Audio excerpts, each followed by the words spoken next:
ಓಂ ಸಾಯಿರಾಮ್. ನನ್ನ ಮುದ್ದಿನ ಮಗುವೆ, ನೀನು ನಾನು ಎಂಬುದಿಲ್ಲ. ಸೇವೆಯಲ್ಲಿ ಎಲ್ಲರೂ ಸಮಾನವೇ. ನನ್ನ ಪ್ರೀತಿಯಲ್ಲಿ ಎಲ್ಲರೂ ಸಮಾನವೇ. ನೀನು ಮಾಡುವುದೆಲ್ಲವನ್ನು ನಾನು ನೋಡುತ್ತಿದ್ದೇನೆ. ಎಲ್ಲ ನನ್ನ ಗಮನಕ್ಕೆ ಬರುತ್ತಲಿರುತ್ತದೆ. ಬೇರೆಯವರ ಚಿಂತೆ ಏಕೆ?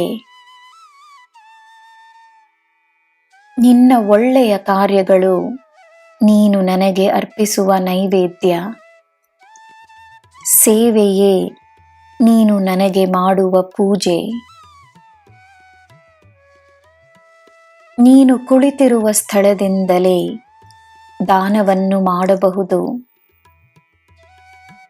ನಿನ್ನ ಒಳ್ಳೆಯ ಆಲೋಚನೆ, ಒಬ್ಬರಿಗೋಸ್ಕರ ನಿನ್ನ ಒಂದು ಪ್ರಾರ್ಥನೆ, ನೀನು ನೀಡುವ ಜ್ಞಾನ, ಎಲ್ಲ ಸರಿಯಾಗುತ್ತದೆ ಎಂದು ಹೇಳಿ ನೀನು ನೀಡುವ ಧೈರ್ಯ, ನಾನಿದ್ದೇನೆ ಎಂದು ನೀನು ನೀಡುವ ಆಶ್ವಾಸನೆ, ನೀನು ಒಬ್ಬರಿಗೆ ನೀಡುವ ಆಶೀರ್ವಾದ, ನೀನು ನೀಡುವ ಕ್ಷಮೆ, ನೀನು ತೋರಿಸುವ ಕರುಣೆ, ಎಲ್ಲವೂ ನಿನ್ನ ಸೇವೆಯೇ ಆಗಿದೆ.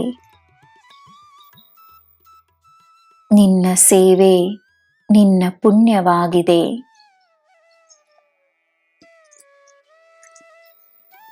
ಕನಸಿನಲ್ಲಿ ಕಾಣಿಸಿಕೊಂಡ ಸರ್ಪ ನಿನ್ನಲ್ಲಿರುವ ನಕಾರಾತ್ಮಕತೆಯನ್ನು, ನಿನ್ನ ಕಷ್ಟಗಳನ್ನು ನಿನ್ನಿಂದ ದೂರ ತೆಗೆದುಕೊಂಡು ಹೋಗಿದೆ.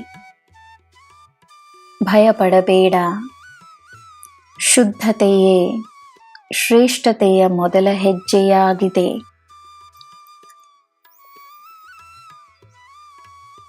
ಅಗತ್ಯವಿಲ್ಲದ್ದನ್ನು ದೂರ ಮಾಡಿದ ಮೇಲೆ ಮಾತ್ರವೇ ಅಗತ್ಯವಿರುವುದನ್ನು ನಿನ್ನ ಬಳಿ ತರಲು ಸಾಧ್ಯವೆಂದು ತಿಳಿದುಕೋ.